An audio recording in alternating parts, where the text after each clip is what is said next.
What's up la team? Aujourd'hui on se retrouve pour une nouvelle vidéo. Alors ça sera une story time. Je suis restée 24 heures à l'aéroport. Je voulais... Voilà, donc avant de commencer, n'hésitez pas à vous abonner à ma chaîne YouTube, à commenter, partager, liker pour l'algorithme, tu connais. N'hésite pas aussi à m'ajouter sur Snapchat, Instagram et TikTok. Et sans plus tarder, on va commencer la vidéo. Alors, cette story time date de 2000, si je me trompe pas, 2000, non pas 2015. Peut-être 2016 ou 2014, oh je sais plus.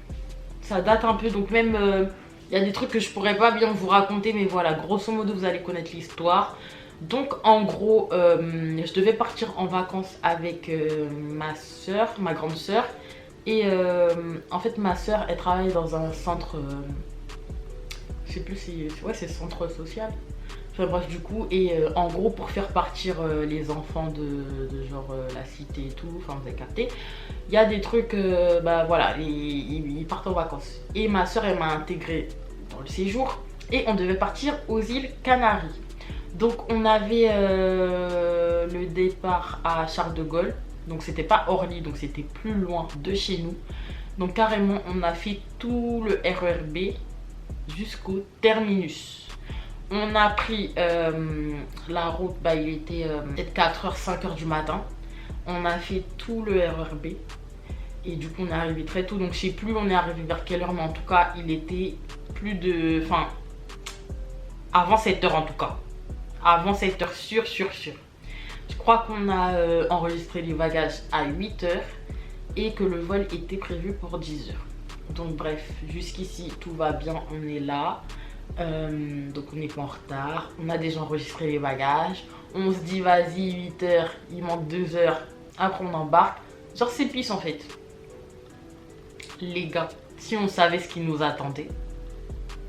Si on savait ce qui nous attendait, on n'était pas prêts.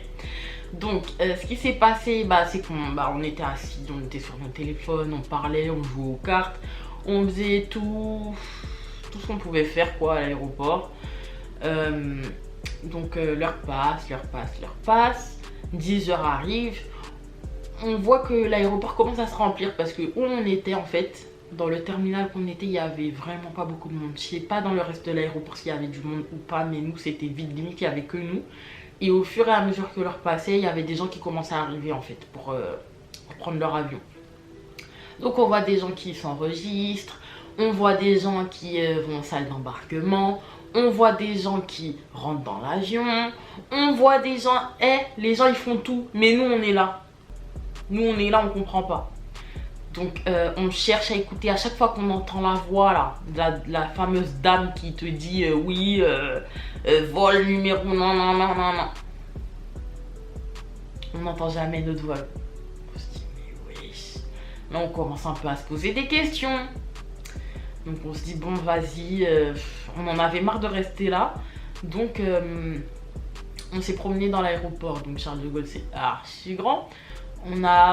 Enfin, du coup, on est rentré en salle d'embarquement, même si on n'avait pas de nouvelles de notre vol en fait. Et en fait, en salle d'embarquement, genre il y a... Enfin, je me rappelais, il y avait un autre espace en fait. C'était ouf, genre il y avait même un côté extérieur, mais c'est à l'intérieur de l'aéroport, mais c'est extérieur, vous avez capté. C'était pas mal, bon, on a fait un peu les magasins et tout, vu qu'on n'avait rien à faire.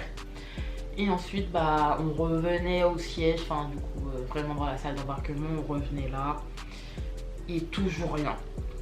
Donc, on voyait que la salle d'embarquement, elle se vidait, elle se remplissait. En gros, les gens, ils prenaient leur avion, ils venaient, ils partaient, ils venaient, ils partaient. Et nous, on était là. 10h, 11h, midi, 13h, 14h et j'en passe. On était là toujours. Donc à un moment donné, bah, les autres passagers qui étaient du même vol que nous, ils ont commencé à s'impatienter. Nous on était en mode piste, vas-y. Mais les autres, enfin ceux qui étaient en famille avec des bébés et tout, ils commencent à s'impatienter quand même. Wesh. Donc ce qui s'est passé après, c'est que il y a un monsieur du coup, il était grave vénère et tout. Il est parti voir une dame, enfin vous voyez les gens qui enregistrent les bagages. Du coup, il est parti voir une dame et il lui dit, enfin il lui demande où ça en est pour le vol numéro non. Et la dame elle dit oui désolé, je sais vraiment pas, on n'a pas encore d'informations et tout. Donc là il vient et en fait il fait une annonce générale pour dire à tout le monde, parce qu'on est tous là, on attend, donc il n'a pas gardé ça pour lui, tout le monde était impatient, donc du coup il a parlé un peu fort et il a dit oui, la dame n'a aucune idée de où ça en est, patati patata. Donc nous on est désespérés, on sait plus quoi faire, parce qu'en plus le truc qui foutait encore plus le seum, c'est que des gens qui devaient partir après nous, donc notre vol c'était pour 10 h, les gens qui partaient après peut-être 11 h, midi, etc., ils prenaient leur avion en fait. C'était le même avion pour la même destination. Du coup, ça foutait le seum. On se disait, mais pourquoi on ne nous donne pas un autre avion? Bref, je sais pas si c'est si facile que ça. Mais ils voulaient absolument qu'on prenne l'avion qu'on devait prendre en fait. Mais attendez. C'est pas le pire dans tout ça. On n'a pas encore fini la story. Donc, on continue à jouer, machin. Là, les gens, ils commencent à s'étaler. Vous voyez, dans la salle d'embarquement, il y a un coin où il y a de la moquette. Enfin, ouais, c'est de la moquette. Du coup, les gens, ils commencent à se coucher sur les sièges, à se coucher par terre, les sacs en guise de... les sacs en guise d'oreiller. Nous, on commence à faire la même chose. On était dépassés, on n'en pouvait plus. Et t'es là, t'attends, frère. Oh là là, c'était trop chiant. Donc, du coup, l'heure continue à passer dans tout ça. On entend toujours la voix qui parle. 17 h, 18 h, 20 h, on est toujours là. Je pourrais plus vous dire précisément à quelle heure telle chose s'est faite. Mais en tout cas, ce qui est sûr, c'est que on a passé 24 heures dans l'aéroport. Oui. On commence à voir du coup les gens de l'aéroport qui vont voir la fameuse dame qui avait renseigné le monsieur de notre vol. Et ils commencent à parler. Donc on voit qu'en fait, ils se questionnent sur notre vol en fait. Donc de là, tous les gens de notre vol, ils commencent à se rapprocher pour écouter. On les a pas appelés, hein. Mais tout le monde était énervé. Oui, on comprend pas, qu'est-ce qui se passe? Depuis 10 h, on devait partir. Les gens qui ont le même vol que nous, le même avion, ils partent. Ils sont même arrivés à destination. Nous, on devait arriver avant eux. On est toujours là. C'était la zizanie dans l'aéroport là. C'était la zizanie. Finalement, les gens ils viennent nous voir et tout.